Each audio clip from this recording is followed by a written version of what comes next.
आज हम एक ऐसे केस की पड़ताल करने वाले हैं जो हम सबके फेफड़ों से जुड़ा है। मामला है प्रदूषण का। जब हम सुबह उठकर धुंध की चादर देखते हैं तो ये सिर्फ मौसम का मिजाज नहीं है, ये एक तरह का क्राइम सीन है। बिल्कुल। हमारे पास जो स्रोत हैं वो इस केस की फाइल की तरह हैं जो परत दर परत सब कुछ खोलते हैं। तो आज हम एक जासूस की तरह इन स्रोतों की मदद से इस केस को सुलझाएंगे। और ये पड़ताल इसलिए भी जरूरी है क्योंकि प्रदूषण अब सिर्फ पर्यावरण की किताबों में लिखा एक शब्द नहीं रहा। बिल्कुल। ये हमारी जिंदगी की हकीकत बन चुका है।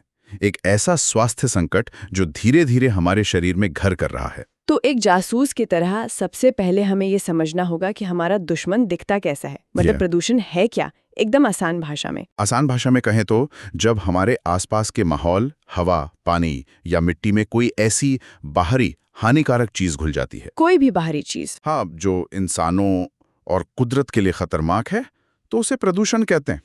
ये एक ऐसा अनचाहा मेहमान है जो आता तो चुपके से है लेकिन तबाही बहुत बड़ी मचाता है। ठीक है, तो स्रोत इस दुश्मन के कितने चेहरे बताते हैं। मुझे पता है हम अक्सर वायु प्रदूषण की बात करते हैं, लेकिन क्या कहानी सिर्फ वहीं तक है? नहीं, कहानी उससे कहीं ज्यादा बड़ी है। स्रोत इसे मुख्य रूप से 4 हिस्सों में बांटते हैं।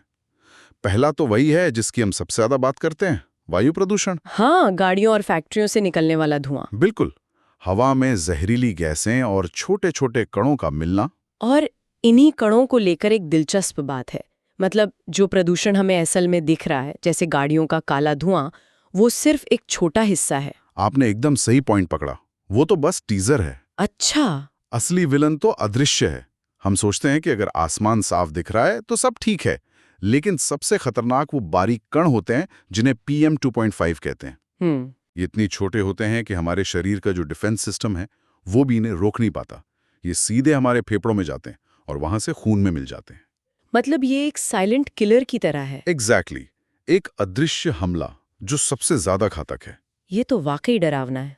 खैर, दूसरा प्रकार कौन सा है? दूसरा है जल प्रदूषण। जब फैक्ट्रियों का केमिकल वाला गंदा पानी या हमारे शहरों का सीवेज बिना साफ किए, हाँ, बिना ट्रीटमेंट के सीधे नदियों और झीलों में छोड़ दिया जाता है।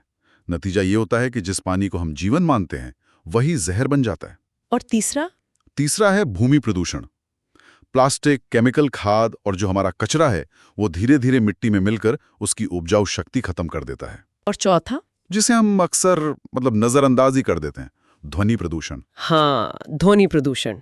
गाड़ियों का हॉर्न, कंस्ट्रक्शन का शोर, लाउड स्पीकर, हम इसके इतने आदी हो चुके हैं कि हमें ये सामान्य लगता है। पर क्या ये वाकई सिर्फ कानों को चुभने वाली आवाज है या इसका कोई गहरा असर होता है? बहुत गहरा असर होता है। स्रोत बताते हैं कि ये हमारे मानसिक स्वास्थ्य पर एक लगातार हमला है। अच्छा। इससे